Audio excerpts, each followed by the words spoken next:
तो ध्यान दीजिए, हम आपके पाठ 13 पृष्ठीय क्षेत्रफल और आयतन के बारे में बताएंगे।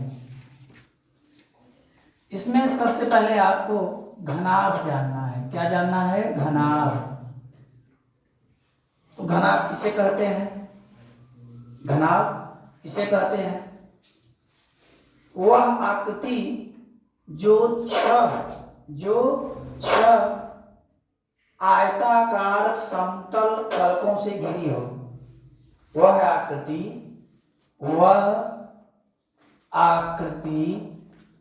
जो छह आयताकार समतल फलकों से घिरी होती है, घनाभ कहते हैं। वह आकृति जो छह आयताकार फलकों से बने, जो भी आकृतियों लें उसकी छह फलक कैसी हो? आकृताकार हो और बंद हो। घिरी माने बंद हो। ऐसी आकृति को हम घनाभ कहते हैं। आइए हम घनाभ का चित्र देखते हैं। घनाभ का मतलब होता है बच्चों, जैसे माचिस की डिब्बी, जैसे ईंट, ये घनाभ की आकृति है। ये किसकी आकृति है? घनाभ की। इसकी विमाएं देखिए। विमाएं मतलब इसकी लंबाई देखिए, इसकी चौड़ाई देखिए, उसकी ऊंचाई देखिए। अगर हम यहां से बात करें तो मान लीजिए ये इसकी क्या हो गई? चौड़ाई। ये इसकी क्या हो गई? लंबाई। और ये इसकी क्या हो गई? ऊंचाई। ये चौड़ाई, ये लंबाई और ये ऊंचाई। ये घनाभ की विमाएं हैं। इसकी विमाएं देखिए, विमाएं, घनाभ की विमाएं। तो लंबाई को हम L से, चौड़ाई को हम B से, ऊंचाई को हम H से रिप्रेजेंट करेंगे। लंबाई को L से व्यक्त करेंगे, चौड़ाई को B से व्यक्त करेंगे और ऊंचाई को H से। ध्यान से अगर आप देखें, इस घनाभ में 6 फलक हैं। इस घनाभ में 6 फलक हैं। अगर इसका नामांकन कर दें A B C D E F G H, कहो हम 6 फलक का नाम लिखें।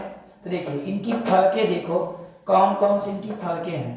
तो A B C D, ये पहला फलक हो गया A B C D।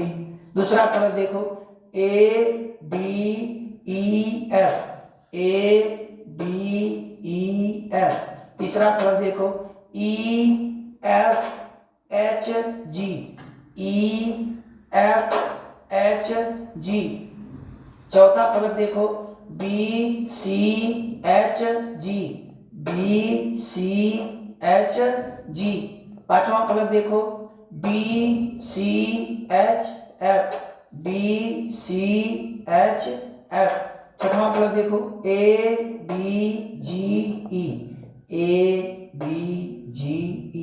ये जो 6 फलके आप देख रहे हैं, ये प्रत्येक फलक जो है आयताकार है। तो हम कहते हैं कि वह आकृति जो 6 आयताकार समतल फलक, ये समतल है, प्लेन है। कैसी है? प्लेन। समतल फलकों से घिरी होती हैं, घनाभ कहते हैं। क्या कहते हैं? घनाभ। जिसकी विमाएं L B H होती है। अगर इसमें देखा जाए, इसके 6 शीर्ष होते हैं, 8 शीर्ष होते हैं। एक ये देखो A B C D E F H G, ये 8 इसकी शीर्षें हैं। अगर इनके कोणों को देखा जाए, देखिए ये AB, ये BC, ये CD, ये DE, ये EE, ये DF, ये BG, ये CH, ये FH, ये GH, ये EG, ये EF, ये इनकी क्या है? कोण है। तो घनाभ किसे कहते हैं? तो वह आकृति जो 6 आयताकार समतल फलकों से घिरी होती है, उसे हम घनाभ कहते हैं। घनाभ में 6 फलक और 8 शीर्ष होती हैं। 6 फलक और 8 शीर्ष होती हैं। बच्चों एक नाम आता है घन का। घन को हम घनाभ कह सकते हैं, या ऐसे कहो, या घनाभ ही घन कहलाएगा, घनाभ ही घन कहलाएगा यदि घनाभ की कोण यल बी और एच बराबर हो जाए। क्या हो जाए? बराबर हो जाए। हम घन को ही, घनाभ को ही हम घन कर सकते हैं, घनाभ को ही हम क्या कर सकते हैं? घन, बशर्ते उसकी जो विमाएं हैं वो क्या हो जाए? बराबर।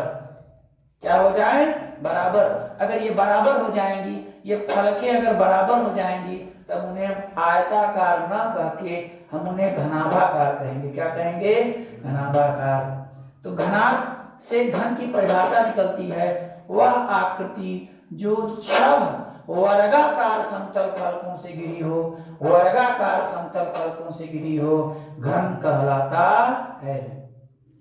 तो घनाभ और घन में यही अंतर है, घनाभ की विमाएं जो होती हैं अलग अलग होती हैं और घन की विमाएं समान होती हैं। घनाभ 6 आयताकार समतल फलकों से बनी होती है, जबकि घन 6 वर्गाकार समतल फलकों से बनी होती है।